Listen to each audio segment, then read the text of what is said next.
Hi అండి, welcome to my channel. ఈరోజు special ఏంటంటే ఎగ్ క్యాప్సికమ్ కర్రీ. ఈ ఎగ్ క్యాప్సికమ్ కర్రీని ఎలా తయారు చేయాలో చూద్దాం.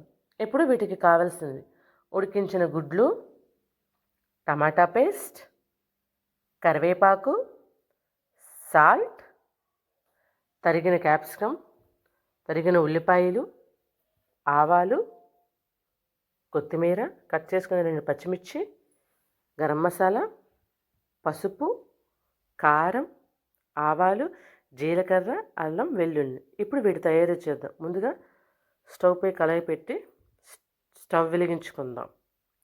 ఇందులోకి నూనె వేసుకుందాం. ఇప్పుడు ఆవాలను యాడ్ చేద్దాం. ఇందులోకి జీలకర్రను కూడా వేసుకుందాం.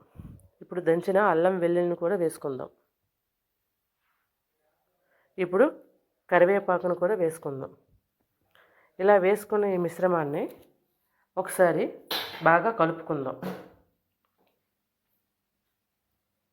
ఇందులోకి తరిగిన ఉల్లిపాయలను కూడా వేద్దాం. కొంచెం సేపు కలుపుకొని వేగనిద్దాం. ఇందులోకి కట్ చేసుకున్న పచ్చిమిర్చిని కూడా వేసుకుందాం. ఇంకొంచెం సేపు వేగనిద్దాం.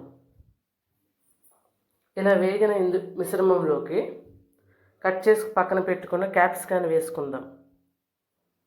ఈ క్యాప్సికాన్ని వేసుకొని ఇంకొంచెం సేపు వేగనిద్దాం. ఇలా మూత పెట్టుకొని మరి కొంచెం సేపు మగ్గనిద్దాం. కొంచెం మగ్గిందండి. ఇప్పుడు కొద్దిగా కలుపుకుందాం. ఇందులోకి పసుపుని యాడ్ చేసుకుందాం. ఇప్పుడు ఒకసారి బాగా ఈ కూరని కలిసేలాగా కలుపుకుందాం. ఇప్పుడు 1 స్పూన్ సాల్ట్ని తీసుకొని వేసుకుందాం.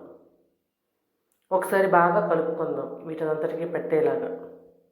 ఇప్పుడు కొద్దిగా కారాన్ని తీసుకొని వేసుకుందాం. ఒకసారి కలుపుకుందాం ఈ మిశ్రమానంతటికి బాగా కలిసేలాగా. కొంచెం సేపు మగ్గనిద్దాం. ఇప్పుడు ఇందులో ఇలా కాసేపు మగ్గిన ఈ కూరలోకి టమాటా పేస్ట్ని యాడ్ చేద్దాం. ఈ కూరలోనే ఈ టమాటాలో పచ్చివాసన పోయేలాగా కొంచెం సేపు వేగనిద్దాం. మూత పెట్టుకుందాం. ఇప్పుడు మూత తీసి మరొకసారి కలుపుకుందాం. ఇలా కలుపుకున్న పచ్చివాసన పోయిందంటే ఇప్పుడు దీంట్లోకి గుడ్లను యాడ్ చేద్దాం.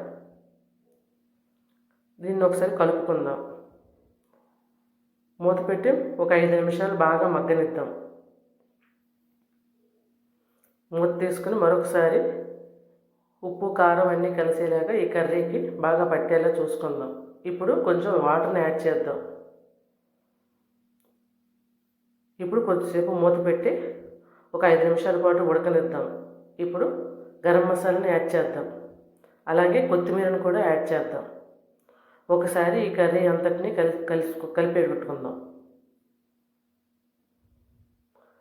ఇలా కలిపిన మిశ్రమంలోకి బాగా నీరంతా ఇంకిపోయేలాగా ఒక 5 నిమిషాల పాటు మగ్గనిద్దాం. మూత పెట్టి మరొక 5 నిమిషాల పాటు బాగా ఉడికించుకుందాం. ఇప్పుడు మూత తీసి